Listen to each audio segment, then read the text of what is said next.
DBT आधार seeding. आपको मालूम होगा कि डायरेक्ट बेनिफिट ट्रांसफर के लिए आधार सीडिंग की जरूरत होती है, जो कि आप एक बैंक अकाउंट में आधार सीड करवाते हैं और उसी बैंक अकाउंट में आधार कार्ड के द्वारा गवर्नमेंट की तरफ से जो सब्सिडी भेज जाती है या फिर कोई सरकारी योजना जैसे पीएम किसान योजना वाला अगर पैसे भेज जाते हैं या छात्रवृत्ति भेजा जाता है तो आपका उसी बैंक अकाउंट में चला जाता है जिस बैंक अकाउंट में आप आधार सीड करके रखते हैं। आमतौर पर हम लोग कह देते हैं कि एनपीसीआई से बैंक लिंक करना या एनपीसीआई आधार मैपिंग कह देते हैं या एनपीसीआई बैंक मैपिंग कह देते हैं। अब यहाँ पर डीबीटी आधार सीडिंग आप ऑनलाइन कर सकते हैं, जो कि एनपीसीआई की तरफ से एक नया लिंक जारी किया गया है, जिस लिंक पर क्लिक करके आप अपने बैंक अकाउंट में डायरेक्ट बेनिफिट ट्रांसफर के लिए लिंक कर सकते हैं। बस आप इस वीडियो को अंत तक जरूर देखिएगा। देखिए एनपीसीआई के पोर्टल पर आपको आना है, जो कि npci.org.in है। इस पोर्टल पर आप आओगे तो आपके सामने कुछ इस प्रकार के इंटरफेस आएगा।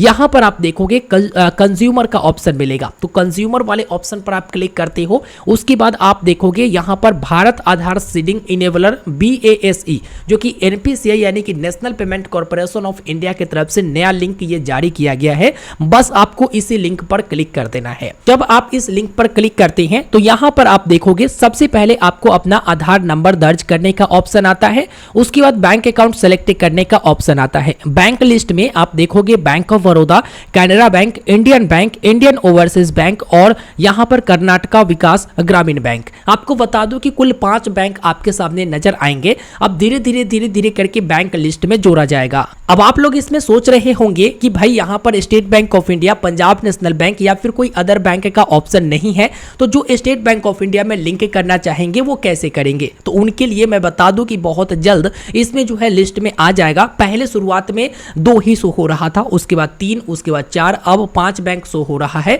इसी तरह से धीरे धीरे क्रम बढ़ाए जाएंगे और धीरे धीरे बैंकों को शामिल किया जाएगा। अगर आपको जरूरत है, कुछ अर्जेंट है, तो आप एसबीआई के अकाउंट में अगर डीबीटी लिंक करना चाहते हैं तो ब्रांच जाकर आप अभी कर सकते हैं। जब ऑनलाइन यहाँ पर लिस्ट में आ जाएगा तब आप यहाँ से कर सकेंगे, कोई दिक्कत परेशानी नहीं होगा। पंजाब नेशनल बैंक में अगर लिंक करना चाहते हैं तो इसका ऑनलाइन प्रोसेस है, लेकिन बहुत ही कम लोगों का वहां पर सक्सेसफुल हो पाता है। वैसे आप ट्राई करना चाहे तो देख लीजिएगा, लिंक वीडियो के डिस्क्रिप्शन में है।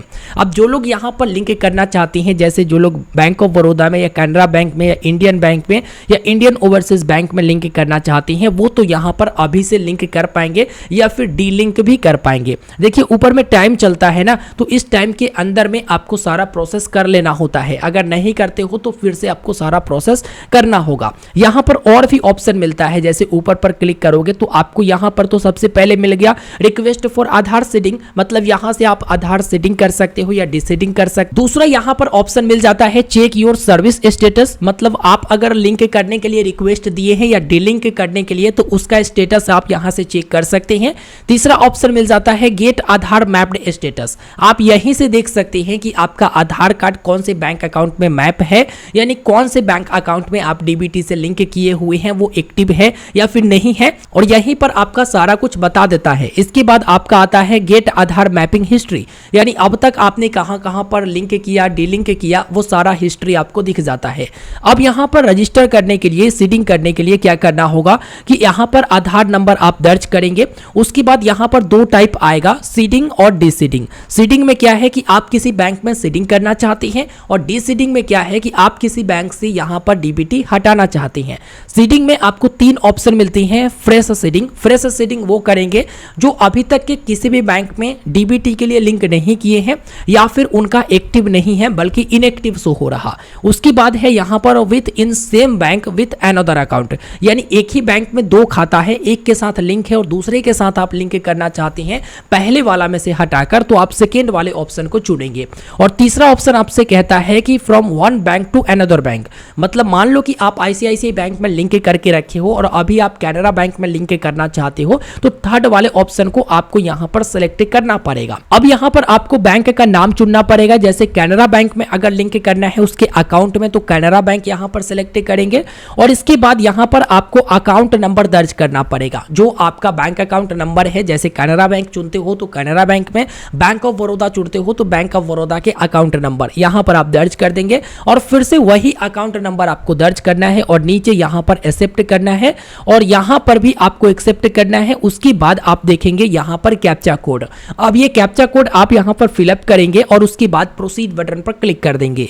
प्रोसीड बटन पर क्लिक करने के बाद यहाँ पर आपके सामने टर्म्स एंड कंडीशन नजर आएगा। इस टर्म्स एंड कंडीशन को आप स्लाइड करेंगे और रीड करेंगे। उसके बाद एग्री पर क्लिक करना है। एग्री पर क्लिक करने के बाद ये प्रोसेस लेगा और उसके बाद आधार लिंक मोबाइल नंबर पर एक ओटीपी चला जाता है और वही ओटीपी दर्ज करके आप आधार वेरिफिकेशन करते हो और उसके बाद सक्सेसफुल आपका सबमिट हो जाता है एप्लीकेशन और आपको एक रेफरेंस नंबर दे दिया जाता है, जिस रेफरेंस नंबर से आप ट्रैक करके देख सकते हो। तो इस तरह से आप आधार सेटिंग कर सकते हो। रिक्वेस्ट देने के बाद आप चेक करते रहिएगा कि स्टेटस क्या है, प्रोसेसिंग में है या फिर फेल तो नहीं हो गया, कहीं गलत जानकारी तो आपने नहीं दे दिया, जैसे किसी बैंक अकाउंट में आपने लिंक करके रखा है और फ्रेश सेटिंग पर क्लिक करके आपने लिंक करने का आवेदन दे दिया तो वैसे में फेल हो जाएगा। और जब सक्सेसफुल लिखा जाता है तो आपका डीबीटी के लिए लिंक हो जाता है, जैसे आप बड़े ही आराम से मोबाइल फोन के इस्तेमाल से भी चेक कर सकोगे, जो कि मैंने आपको स्टेटस चेक करने का प्रोसेस भी बता दिया। तो आपने देखा कि किस तरह से आधार डीबीटी के लिए लिंक किया जाता है और यही प्रोसेस करके आप डायरेक्ट बेनिफिट ट्रांसफर के लिए लिंक कर सकते हो।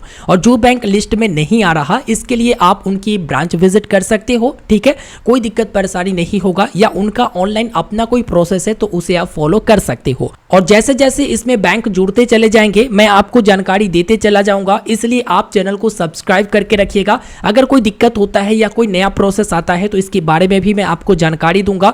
चैनल को आप जरूर सब्सक्राइब करिएगा और वीडियो के नीचे कमेंट करिएगा अगर कुछ दिक्कत होता है इसमें लिंक करने में तो। और एक बार जब लिंक हो जाता है उसके बाद स्टेटस आप काफ़ी आसानी से चेक कर सकते हो। जैसे ये मैं पहले चेक किया था, वो आप देखिए बगल में कि किस तरह से आप चेक कर पाएंगे। अपने मोबाइल फ़ोन के इस्तेमाल से भी चेक कर पाएंगे, जो कि मैंने आपको जहां बताया NPCI पोर्टल पर जाकर कंज्यूमर वाले ऑप्शन में, उसके बाद BASE वाला ऑप्शन में, उसके बाद चेक करने का जो प्रोसेस बताया उसमें आप अपना आधार डिटेल एंटर करोगे, आधार लिंक मोबाइल नंबर पर OTP जाएगा, उसके बाद बता देगा OTP डालते ही कि कौन से बैंक में लिंक है और वो इनएक्टिव है या फिर एक्टिव है। तो इस तरह से आप चेक भी कर सकते हो। फिलहाल इस वीडियो में इतना ही, मिलते हैं नए वीडियो में, मुझे दीजिए इजाजत, धन्यवाद।